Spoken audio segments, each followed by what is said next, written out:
Marathon class second में आप सबका बहुत बहुत स्वागत और अभिनंदन करते हैं। 12वीं क्लास की संस्कृत की हमारी ये मैराथन क्लास चल रही है और ये आप सबकी डिमांड पर ही हमने शुरू की है। तो आज की इस क्लास में हम आपको बताने वाले हैं लगातार 40 प्रश्न जो वेरी मोस्ट इंपॉर्टेंट हैं। तो निश्चित रूप से इस क्लास को देखना है, अपने दोस्तों को शेयर करना है और चैनल को सब्सक्राइब करना ना भूलें, क्योंकि तभी इन क्लासेज का फायदा आप तक पहुंच पाएगा। तो चलिए क्लास को शुरू कर लेते हैं। देखिए बच्चों, आज की क्लास में हमारा पहला प्रश्न रहेगा। देखिए जैसा कि स्क्रीन पर दिख रहा है, परमापदाम पदम किम। परमापदाम पदम किम, इसका मतलब होता है, हमने पहले भी कहा कि भाई प्रश्न का मतलब आपको समझ में आना चाहिए। यदि नहीं समझ में आता है तो इसका उत्तर कैसे आप समझ पाओगे, कैसे याद कर पाओगे। तो सबसे पहला काम है हमारा प्रश्न का मतलब समझना, क्या पूछा जा रहा है वो समझना। तो इसका मतलब है परम आपत्तियों का स्थान क्या है। परम आपत्तियों का स्थान किसे मानते हैं या क्या है। ऑप्शन है विवेकः, धनम, अविवेकः, ज्ञानम। बताइए इनमें से कौन सा ऑप्शन सही है। तो यहां पर करेक्ट आंसर होगा बच्चों अविवेक है। यानी अविवेक जो होता है वो परम आपत्तियों का स्थान माना जाता है बच्चों। अविवेक का मतलब अज्ञान से आप समझ सकते हैं, अज्ञान। तो अज्ञान कहीं ना कहीं हमें आपत्ति में फंसा देता है, मुश्किल में डाल देता है। तो यहां इसका आंसर हो जाता है अविवेक है। अगला प्रश्न है हमारा, मौनम केशाम एकांत गुणम कथितम।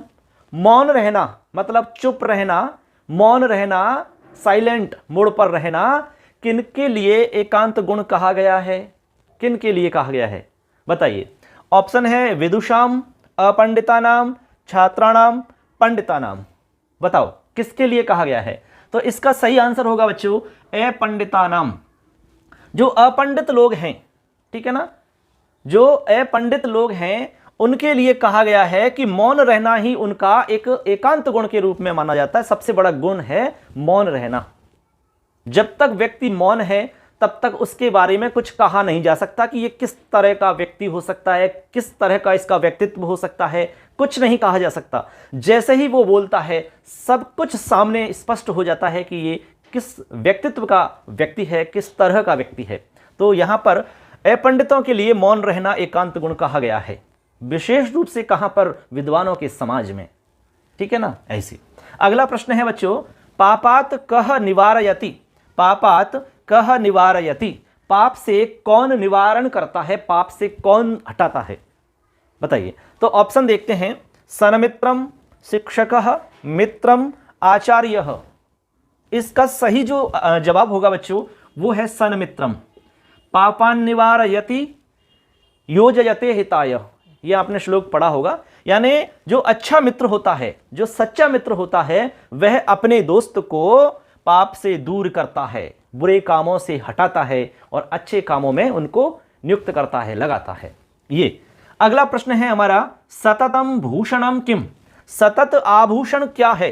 सतत आभूषण जो हमेशा रहता हो, कभी भी नष्ट नहीं होता हो, कभी भी जिसका क्षय नहीं होता हो, इस तरह का सतत आभूषण किसे कहा गया है। तो इसमें सही उत्तर देखते हैं, ऑप्शन देखते हैं एक बार, कुसुमम, वाकभूषणम, धनम, यौवनम। तो यहां पर इसका सही जवाब होगा बच्चों वाकभूषणम। यानी वाणी रूपी आभूषण जो है वो ही हमारा क्या है, सतत आभूषण है। वाणी रूपी आभूषण सतत भूषण कहलाता है। ये कभी भी नष्ट नहीं होता। और सभी प्रकार के आभूषण तो नष्ट हो सकते हैं, क्षीण हो सकते हैं, लेकिन वाणी रूपी आभूषण कदापि नष्ट नहीं होता। ये आपको ध्यान रखना है। अगला प्रश्न है, सहसा किम न विदधीत। इसका मतलब है कि अचानक क्या नहीं करना चाहिए। अचानक क्या नहीं करना चाहिए, थोड़ा सा अलग तरीका से प्रश्न को किया गया है। हालांकि इस तरह का प्रश्न पहले भी हम आपको बता चुके हैं। तो ऑप्शन है क्रियाम, अक्रियाम, स्वकार्यम, परोपकारम। अचानक क्या नहीं करना चाहिए, तो ये राइट आंसर हो जाएगा क्रियाम। यानी अचानक आपको कोई भी क्रिया नहीं करनी चाहिए, उसके बारे में सोच विचार करके आपको फिर डिसीजन लेना चाहिए कि आपको करनी चाहिए या नहीं करनी चाहिए, तब करना चाहिए। अविवेक की स्थिति में आपको नहीं करना चाहिए, क्योंकि अविवेक जो है वो परम आपत्तियों का स्थान माना जाता है। ऐसा हम आपको पहले ही बता चुके हैं। तो यहां हम 5 प्रश्न आपको बता चुके हैं।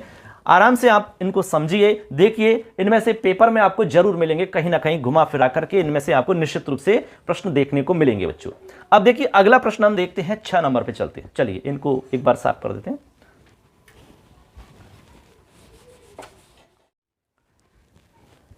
देखिए बच्चों अगला प्रश्न है हमारा 6 नंबर। यहां देखिए 6 नंबर प्रश्न को पढ़ते हैं। मरालस्य मानसम कम विना न रोचते। मरालस्य मतलब हंस का जो मन है वो किसके बिना नहीं लगता है। हंस का मन किसके बिना नहीं लगता है। ऑप्शन देखते हैं, धनम, मानसम, अमानसम, तड़ागम। किसके बिना हंस का मन नहीं लगता है। तो ऑप्शन इसका बे ऑप्शन करेक्ट होगा, ये वाला, यानी हंस का मन मानसम मतलब यहां पर बच्चों मान सरोवर के लिए आया है। मानसम का मतलब यहां पर मान सरोवर।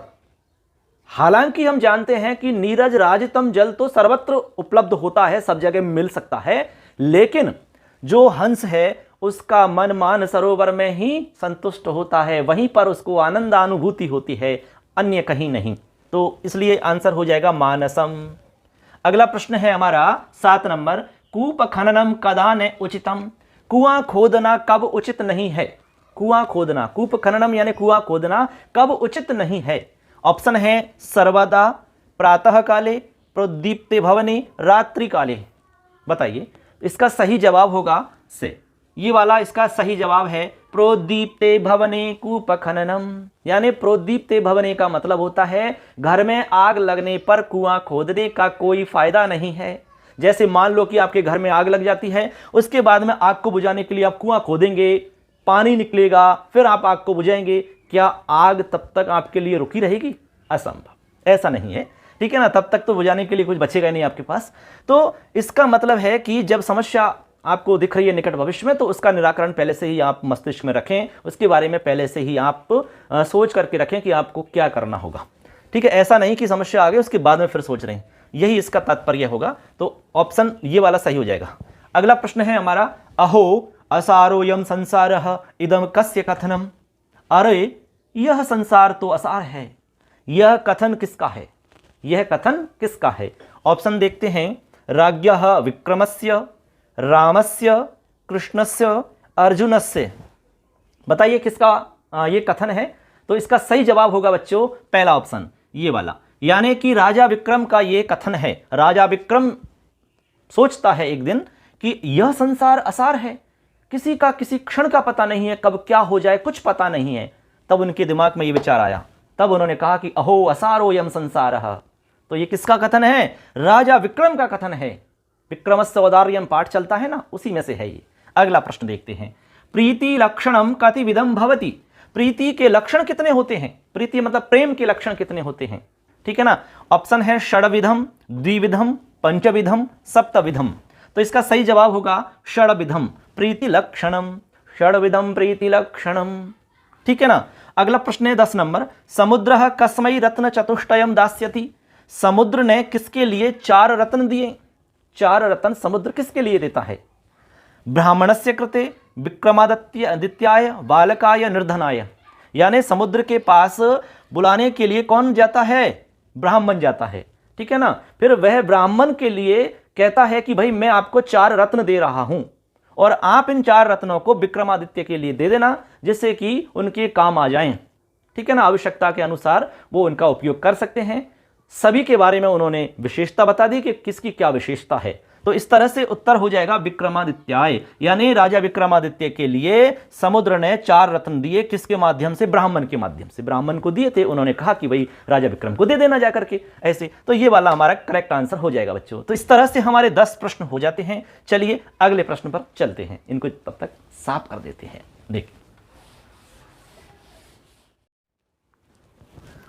देखिए बच्चों अगला प्रश्न है हमारा 11 नंबर का। देखिए 11 नंबर प्रश्न को पढ़ते हैं। विक्रमस्य औदार्यम पाठः कस्मात् ग्रंथात् संकलितः। विक्रमस्य औदार्यम जो पाठ है हमारा वो किस ग्रंथ से संकलित है। ऑप्शन है सिंहासन द्वात्रिंशिका ग्रंथात्, रामायणात्, ऋग्वेदात्, सामवेदात्। तो करेक्ट आंसर होगा इसका पहला वाला, ये वाला इसका सही आंसर है। सिंहासन द्वात्रिंशिका जो ग्रंथ है उसी से ये वाला पाठ लिया गया है, ठीक है ना। अगला प्रश्न है हमारा, शिववीरस्य विश्वास पात्रम कुत्र प्रयाति। महाराज शिवाजी जो थे, शिववीर थे, उनके विश्वास पात्र कहां पर जाते हैं? शिव जी के या शिववीर के विश्वास पात्र कुत्र प्रयाति कहां जाते हैं? तोरण दुर्गम, रक्त दुर्गम, चित्तौड़ दुर्गम, पाटल दुर्गम। तो करेक्ट आंसर होगा तोरण दुर्गम, यानी तोरण दुर्ग के लिए जाते हैं पत्र को लेकर के। ठीक है, पाठ में आपने पढ़ा होगा। और बहुत बड़ी कठिनाइयां उनके रास्ते में आती हैं, पहाड़ पर से चढ़ते हैं, ठीक है ना, बहुत मुश्किल समय से वो वहां पार करके जाते हैं। ठीक है ना, आगे देखो, अंधकारः काभि द्विगुणितः जातः। अंधकार किसके द्वारा दुगुणित हो जाता है, मतलब दुगना हो जाता है, किसके द्वारा डबल हो जाता है, किस कारण से? तो मालाविहि, मेघमालाविहि, लताविहि, कोपिनः। तो इसका राइट आंसर है मेघमालावी। ठीक है, जब शिववीर चर जो था वो तोरण दुर्ग जाता है तो रास्ते में उसको बड़ी कठिनाइयों का सामना करना पड़ता है। बहुत तेज आंधी आ जाती है, तूफान आ जाता है, चारों तरफ बादल ही बादल हो जाते हैं। तो जो मेघमाला थी, बादलों की जो माला थी, एक बहुत बड़ा समूह था बादलों का, उसके कारण अंधकार और ज्यादा दुगुणित हो जाता है, डबल हो जाता है। एक तो सायंकाल का समय था, एक अंधड़ चालू हो गया था, और फिर बादलों, चारों तरफ से बादलों का एक बड़ा समूह था। इस वजह से वहां पर अंधकार दुगुणित हो जाता है, दुगना हो गया ऐसे। तो राइट आंसर हो जाएगा ये वाला। क्वेश्चन नंबर 14 है, कह स्वकार्याद न विरमति। कौन अपने कार्य से नहीं रुकता है? कौन? तो ऑप्शन देखते हैं, सादी, शिववीर, अर्जुन, अश्व। शादी का मतलब शिववीर चर जो था उसके लिए आया, घुड़सवार होता है इसका अर्थ। तो करेक्ट आंसर हो जाएगा सादी, ये वाला ऑप्शन इसका हमारा सही हो जाता है। अगला हमारा 15 नंबर क्वेश्चन है, शिवराज विजय से रचयिता कह अस्ति। शिवराज विजयम उपन्यास है, इसका रचयिता कौन है? ये देखते हैं ऑप्शन, श्रीहर्ष, अंबिका दत्त व्यास, भारवी, मागह। तो इसका करेक्ट आंसर हो जाएगा बच्चों अंबिका दत्त व्यास। अंबिका दत्त व्यास की रचना है शिवराज विजयम, बहुत ही प्रसिद्ध उपन्यास है। तो इसी में से ये आपका ये क्वेश्चन है। तो निश्चित रूप से आपको ये सारे के सारे प्रश्न अच्छे से समझ में आ गए होंगे। आगे और भी हैं अभी प्रश्न, क्योंकि हम एक क्लास के अंदर लगभग 40 प्रश्न रखेंगे यहाँ पर, क्योंकि ये लगातार हम आपको मैराथन क्लास ले रहे हैं और ये आप सबकी डिमांड पर ही हमने शुरू की है। यदि आपका और कोई भी टॉपिक है तो उसको भी बता सकते हैं, उस पर भी हम क्लास बना देंगे। तो इसमें और प्रश्न देखते हैं, चलिए आगे देखते हैं।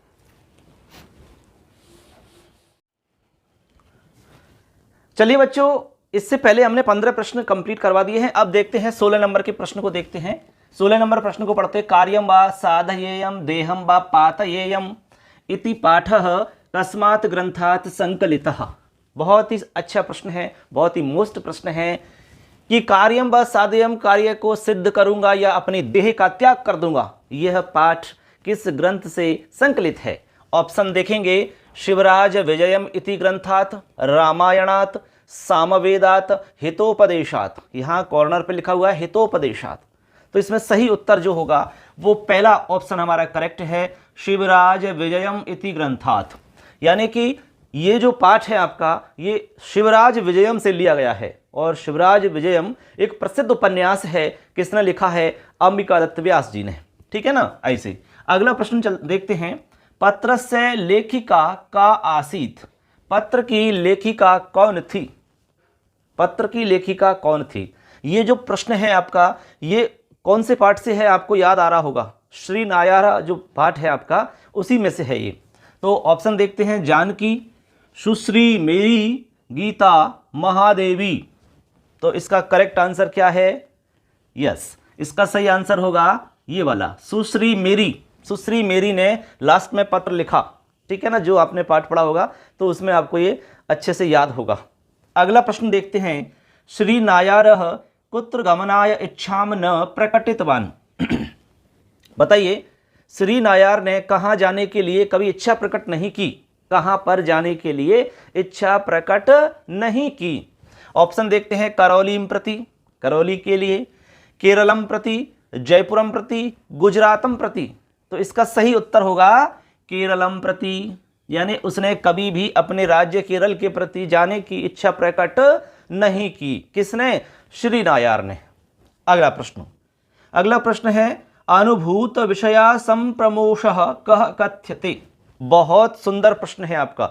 योगस्य वैशिष्टम जो हमारा पाठ है उसी में से ये प्रश्न है। तो इसका अर्थ होता है अनुभवजन्य प्रत्यक्षीकरण। जो अनुभव पर आधारित प्रत्यक्षीकरण होता है उसको क्या कहते हैं? ऑप्शन है, स्मृति, विकल्पः, प्रमाणः, विपर्ययः। तो इसका सही उत्तर क्या होगा? ये वाला पहला ऑप्शन, स्मृति कहते हैं उसको। अनुभवजन्य जो हमारा प्रत्यक्षीकरण होता है बच्चों, उसको स्मृति कहते हैं। अच्छे से एक एक चीज को समझो, प्रश्न का मतलब समझो, तभी जाकर के उत्तर अच्छे से याद रहता है। अगला हमारा प्रश्न है 20 नंबर, योगांगानी कति भवंती, योग के कितने अंग होते हैं? बहुत ही अच्छा प्रश्न है और एकदम सिंपल प्रश्न है। तो ऑप्शन है अष्टौ, नव, सप्त, पंच। तो करेक्ट आंसर हो जाएगा अष्टौ, यानी योग के 8 अंग होते हैं। योगस्य वैशिष्ठम जो हमारा पाठ है उसी में से ये लिया गया है, उसमें हमने सब बता रखा है अच्छे से आपको।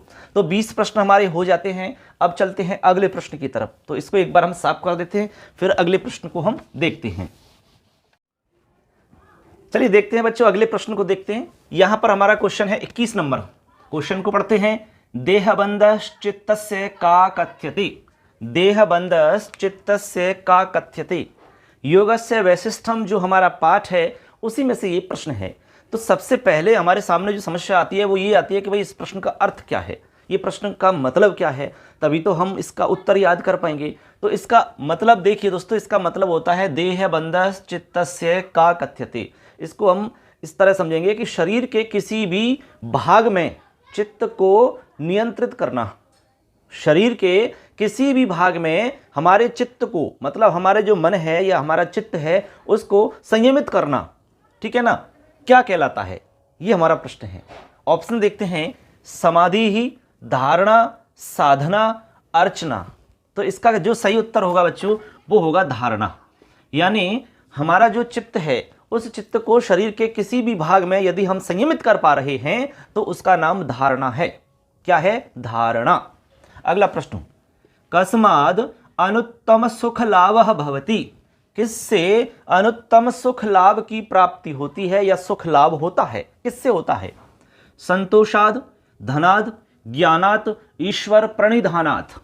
बताइए किससे होता है अनुत्तम सुख लाभ, जिससे उत्तम कुछ है ही नहीं, ऐसा सुख लाभ किससे होता है? तो यहां सीधा सा देखो, आपको समझ में आ रहा होगा, संतोषाद पहला ऑप्शन सही है।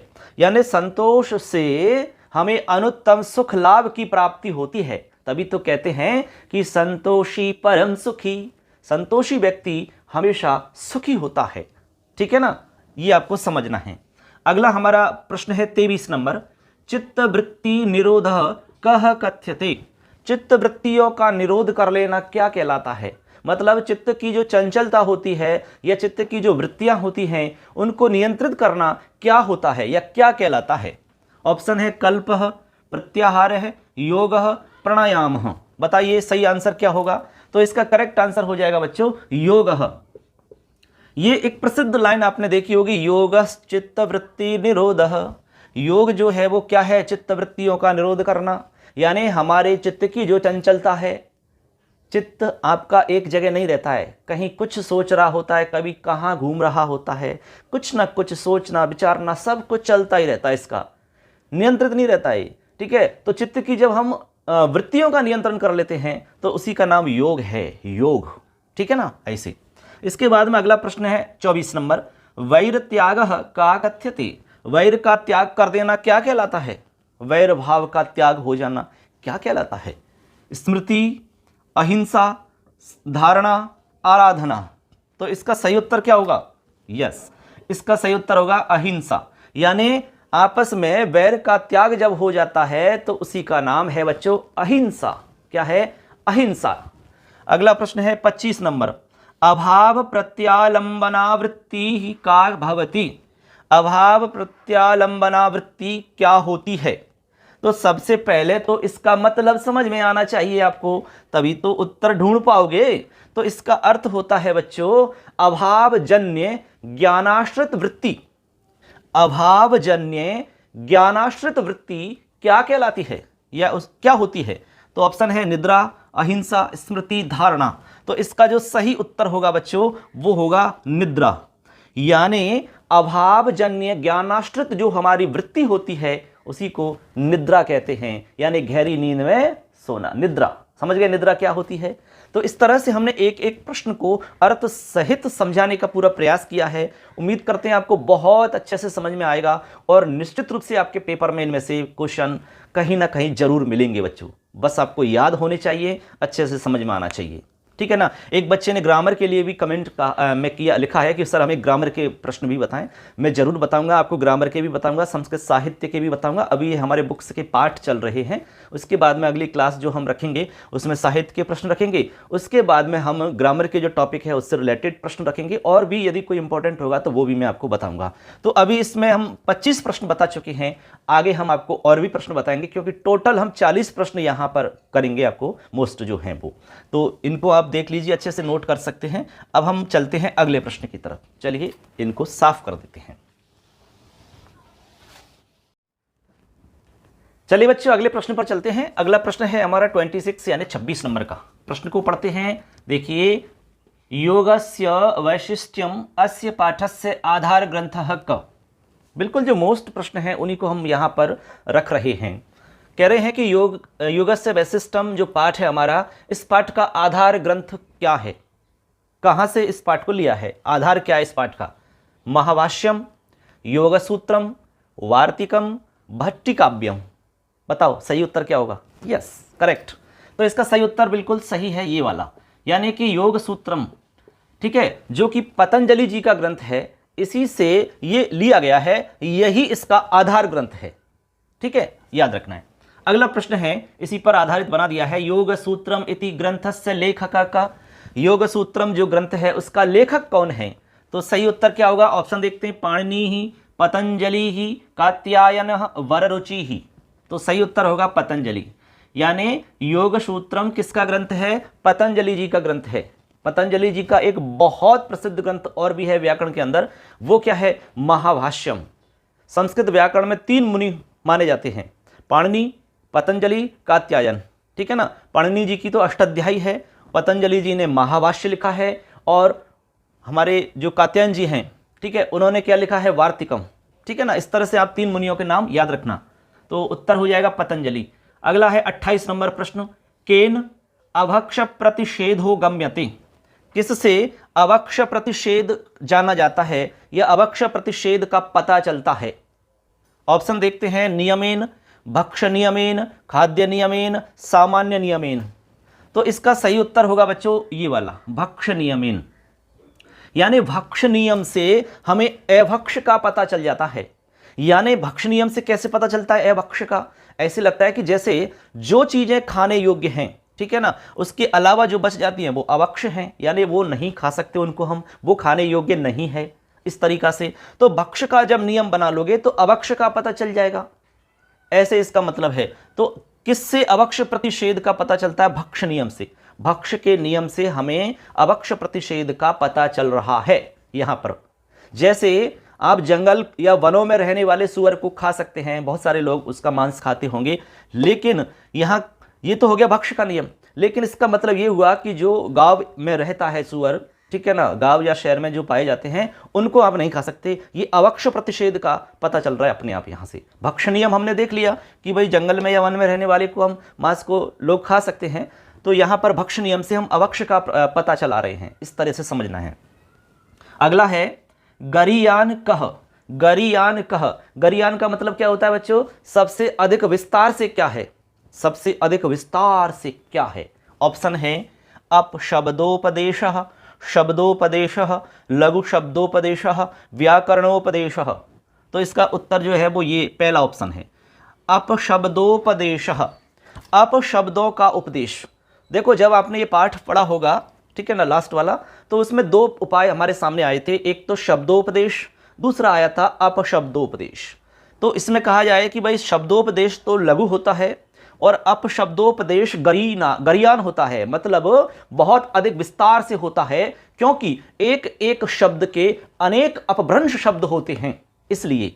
तो यहां पर इसीलिए कहा जा रहा है कि गरीयान क्या है, अपशब्दोपदेश जो है वो अधिक विस्तार से कहा जाने वाला है, ऐसे समझो आप तो, क्योंकि एक शब्द के अनेक अपभ्रंश होते हैं।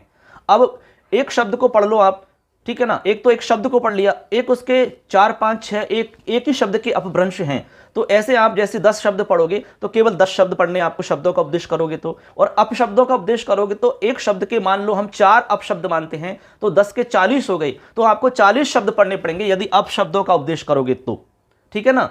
इसलिए ये विस्तार से होते हैं, यही बात इसमें लिखी गई है। अगला प्रश्न है हमारा 30 नंबर, शब्दानाम प्रतिपत्तौ कह अनभ्युपाय। अनभ्युपाय बहुत ही सुंदर प्रश्न है। इसका क्या मतलब है? इसका मतलब है कि शब्दों के बोध के लिए, शब्दों के बोध के लिए या शब्दों को समझने के लिए प्रतिपद पाठ जो है वो उपाय नहीं है। प्रतिपद पाठ, चलो इसमें उत्तर ही बता दिया मैंने साथ में। तो यानी क्या उपाय नहीं है? शब्दों के बोध के लिए क्या उपाय नहीं है? ऑप्शन है पाठ, प्रतिपद पाठ, गेय पाठ, व्याकरण पाठ। तो इसका उत्तर ये वाला है, प्रतिपद पाठ। अब इस पंक्ति को हम एक साथ बोल रहे हैं, शब्दों के बोध के लिए या शब्दों को समझने के लिए प्रतिपद पाठ कोई उपाय नहीं है। यानी एक एक शब्द को पढ़ना, एक एक पद को पढ़ना, कई साल गुजर जाएंगी, आपका जीवन निकल जाएगा, ठीक है ना। तो ये कोई उपाय नहीं है आपका। तो फिर क्या उपाय है? ये तो पाठ में आपको बता रखा है हमने। तो इस तरह से हमने यहाँ पर 30 प्रश्न आपको बता दिए हैं बच्चों। अब 10 प्रश्न और इसमें हम बताएंगे, उसके बाद में ये हमारे जो मैराथन क्लास का सेकंड पार्ट है वो पूरा हो जाएगा। तो ये आपको अच्छे से समझ में आ गए होंगे। चलिए अगले प्रश्न की तरफ चलते हैं। इनको एक बार हम साफ कर देते हैं यहाँ से। आप सबके लिए हम बहुत मेहनत कर रहे हैं बच्चों, इसलिए आप भी बहुत मेहनत करें अच्छे से, क्योंकि हम यहाँ पर इन क्वेश्चंस को लिखते हैं इस पर, उसके बाद में आपको पढ़ाते हैं, फिर वीडियो बनाते हैं, तो बहुत सारा समय हमारा इसमें जाता है। लेकिन हमें खुशी है कि आप सबको इससे ज़रूर लाभ मिल रहा होगा, तभी जाकर हम ये सब मेहनत आपके लिए कर रहे हैं बच्चों, ठीक है ना। चलिए लगातार बने रहिए, हमारे 30 प्रश्न हो जाते हैं। अगले प्रश्न की तरफ हम चलिए बच्चों। अगला प्रश्न है हमारा 31 नंबर। देखिए यहाँ पर 31, बृहस्पति ही कस्मै शब्द पारायणम प्रोवाच। भगवान बृहस्पति ने किसके लिए शब्द पारायण कहा, शब्दों का पारायण किया, किसके लिए शब्दों को बताया, शब्दों को पढ़ाया, किसके लिए? ऑप्शन है इंद्राय, छात्राय, स्वशिष्याय, चाणक्याय। तो इसका सही जवाब है बच्चों पहला ऑप्शन, इंद्राय। यानी भगवान बृहस्पति ने इंद्र के लिए शब्द पारायण बताया, यानी शब्दों का पाठ पढ़ाया, शब्दों का पाठ पूरा कंप्लीट। ये आपको ध्यान रखना है। अगला हमारा प्रश्न है बहुत ही सिंपल है, मनुष्यस्य आयु कति वर्षाणि मन्यते। मनुष्य की आयु कितने वर्ष मानते हैं, कितने वर्ष की मानते हैं मनुष्य की आयु? ऑप्शन है अशीति ही, शतम, नवति, सप्तति ही। तो इनका अर्थ तो समझ में आ ही रहा होगा। अशीति यानी 80, शतम यानी 100, नवति यानी 90, सप्तति यानी 70। तो इसका सही उत्तर है आपका शतम। यानी अधिकतम जो आयु मनुष्य की मानी जाती है बच्चों, वो मानी जाती है शतम, और फिर उसके बाद में खत्म, अधिकतम, ठीक है ना। एक अपवाद में कोई हो तो एक अलग बात है, लेकिन सामान्य तौर पर जो मनुष्य की अधिकतम आयु मानते हैं वो 100 वर्ष मानते हैं, ठीक है ना। ऐसे अगला हमारा प्रश्न है, कथम शब्दानुशासनम कर्तव्यम इति पाठः कस्मात् ग्रंथात् उद्धृतः। ये जो पाठ है आपका कथम शब्दानुशासनम, ये किस ग्रंथ से उद्धृत है? बहुत सुंदर प्रश्न है। ऑप्शन है लघु सिद्धांत कौमुदी ग्रंथात्, महाभाष्य ग्रंथात्, अष्टाध्यायी ग्रंथात्, अथर्ववेदात्। तो इसका जो उत्तर है वो क्या है बताओ? यस, इसका सही जवाब है ये वाला, महाभाष्य ग्रंथात्। यानी ये पाठ आपका महाभाष्य से लिया गया है। महाभाष्य में पूरे के पूरे ग्रंथ के अंदर शब्दों के बारे में, सूत्रों की व्याख्या, एक एक शब्द को बहुत डिटेल से, एक एक सूत्र को बहुत डिटेल से उसमें बताया गया है। शब्दों का अनुशासन है उसके अंदर पूरा का पूरा। तो एक छोटा सा एक मतलब टॉपिक यहाँ से लिया है, कथम शब्दानुशासनम कर्तव्यम, शब्दों का अनुशासन किस तरह करना चाहिए, ये बिंदु यहाँ पाठ के रूप में रखा है, ठीक है। तो कहाँ से लिया है? महाभाष्य ग्रंथ से। और महाभाष्य किसने लिखा है? पतंजलि जी ने। यस। अगला प्रश्न है हमारा, नीडेशु के प्रति निवर्तन्ते। नीडेशु यानी घोंसले, ठीक है, उनमें घोंसलों के अंदर कौन लौटते हैं, कौन आते हैं? भ्रमराः, मृगाः, कलविंकाः, वानराः। बताओ। तो इसका सही जवाब है से, कलविंका। कहाँ लौटते हैं? नीडेशु प्रति निवर्तन्ते। कलविंका का मतलब पक्षी शावक जो होते हैं, कल कल की ध्वनि करते हुए अपने अपने घरों में आते हैं। ऐसे ही अगला हमारा 35 नंबर का क्वेश्चन है, एहि वत्स मनोरथोपि पूरितः इति वाक्यम कह कम कथयति। अरे वत्स, मेरे मनोरथ को भी पूरा कर दिया, ऐसा वाक्य किसने किसको बोला, यानी किसने कहा और किससे कहा, ये प्रश्न है। ऑप्शन है अरुंधति लवम प्रति, कौशल्या कुशम प्रति, कुशः लवम प्रति, लवः कुशम प्रति। किसने किसको कहा? तो सिंपल है, यहाँ पर आपको याद आ गया होगा, पाठ यदि पढ़ा होगा तो ये वाला ऑप्शन है। अरुंधति कहती है लब से। कौन कहती है? अरुंधति लब से कहती है कि अरे वत्स, तुमने तो मेरे मनोरथ को भी पूरा कर दिया। वाह क्या बात है। तो इस तरह से हमने यहाँ पर आपको 35 प्रश्न बता दिए हैं अच्छे से। सिर्फ 5 प्रश्न और इसमें हैं, उनको भी देख लेते हैं, उसके बाद में ये क्लास पूरी हो जाएगी बच्चों। चलिए उनको भी देख लेते हैं। इनको एक बार मैं साफ कर देता हूँ, आराम से देख लो, समझ लो, पढ़ लो। चलिए फ्रेंड्स, अगला प्रश्न देखते हैं। 36 नंबर हमारा प्रश्न है, सह स्वल्पभाषी रिक्त स्थान इत्यत्र सह सर्वनाम पदस्य स्थाने संज्ञा पदम किम। देखिए यहां पर कह रहे हैं सह स्वल्पभाषी, वह स्वल्पभाषी है, कम बोलने वाला, आवश्यकता के हिसाब से, जरूरत के हिसाब से। यहां पर जो स आया है वो सर्वनाम पद जो है से, इसकी जगह संज्ञा पद क्या आएगा, यानी किसके लिए आया ये से, वो आपको ढूंढना है।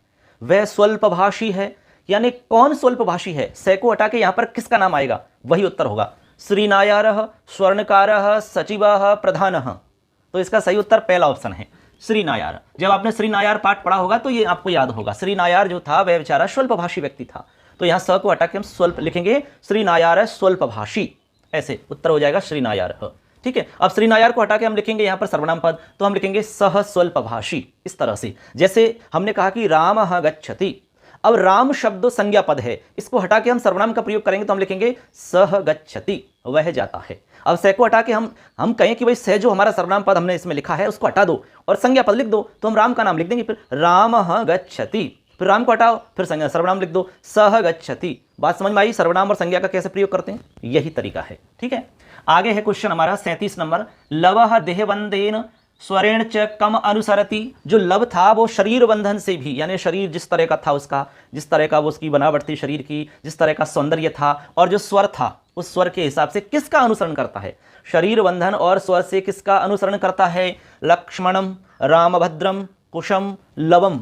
बताइए, तो निश्चित है लब राम जी का अनुसरण करता है, तो यहां आ जाएगा रामभद्रम अनुसरति लवः, क्योंकि राम जी के लव और कुश बेटे हैं, तो भाई बेटे हैं तो पिता का अनुसरण करेंगे, सीधी सी बात है, तो ये उत्तर हो जाएगा। 38 नंबर क्वेश्चन है, कीदृशे मनसि उपदेश गुणाः प्रविशन्ति।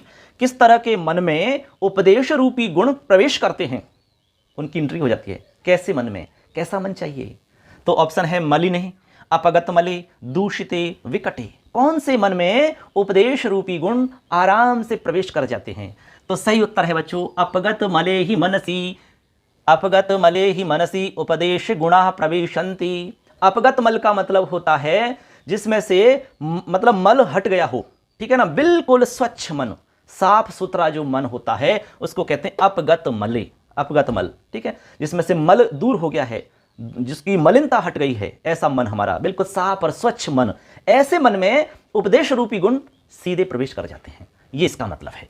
अगला हमारा देखिए 39, यानी कि हमारे इस मैराथन क्लास का सेकंड लास्ट क्वेश्चन, उपार्जितानां वित्तानां रक्षणं केन भवति।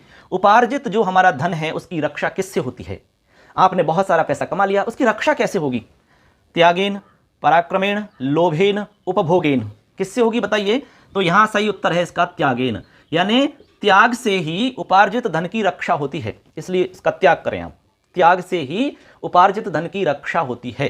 धन की 3 गतियां आपको पता होगी कि जो धन होता है हमारा उसकी 3 गति होती है।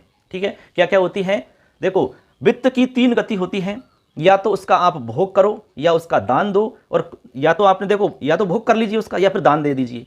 दोनों काम यदि नहीं किए हैं तो तीसरी गति होती है नाश, दान भोग और नाश। दान कर लो या फिर भोग कर लो, दोनों काम नहीं किए तो ऑटोमेटिक नाश हो जाएगा धन का, इसलिए या तो दान कर लो या उसका खुद उपभोग कर लो। आप कह रहे हो हम तो दोनों नहीं करेंगे, भाई मत करो, तीसरा काम ऑटोमेटिक हो जाएगा। तीसरा कौन सा है, नाश, अपने आप हो जाता है इसका। यही धन की 3 गतियां होती हैं। हमारा इस मैराथन क्लास का लास्ट क्वेश्चन है आज का 40 नंबर, कोपी रसालः समुल्लसति रेखांकित पदस्य पर्याय पदम किम। यहां पर रेखांकित पद हो रहा है रसालः, यहां रसालय का मतलब क्या होता है, आम्र। ठीक है, और समुल्लसति का मतलब प्रफुल्लित हो उठना, खिल उठना या प्रफुल्लित हो उठना। तो कह रहे हैं कोई भी जब तक आम्र का वृक्ष प्रफुल्लित नहीं हो उठता है तब तक आप दूसरे वन में इन नीरस दिनों को बिताओ। तो यहां पर कहने का मतलब क्या है, रसालय का पर्यायवाची बताना है आपको, वो तो हमने अर्थ बता दिया, समझा दिया है, हमें तो यहां रसालय का मतलब निकालना है। पर्यायवाची इसका ढूंढना है। तो पिकः, आम्रः, भ्रमरः, दाडिमम्। तो करेक्ट इसका होगा आम्रः, यानी रसाला का मतलब आम होता है, आम, आम्रः, ठीक है ना। तो यहां पर आप समझ गए होंगे कि यहां रसाले का मतलब या पर्यायवाची आम्र है। तो इस तरह से बच्चों हमने हमारी इस मैराथन क्लास सेकंड के अंदर 40 प्रश्नों को आपको अच्छे से समझा दिया, एक एक को। अब आपकी बारी है, आपको अच्छे से मेहनत करनी है। जिस तरह से हमने आपके लिए मेहनत की है उससे ज़्यादा, बल्कि कई गुना ज़्यादा आपको मेहनत करने की आवश्यकता है बच्चों।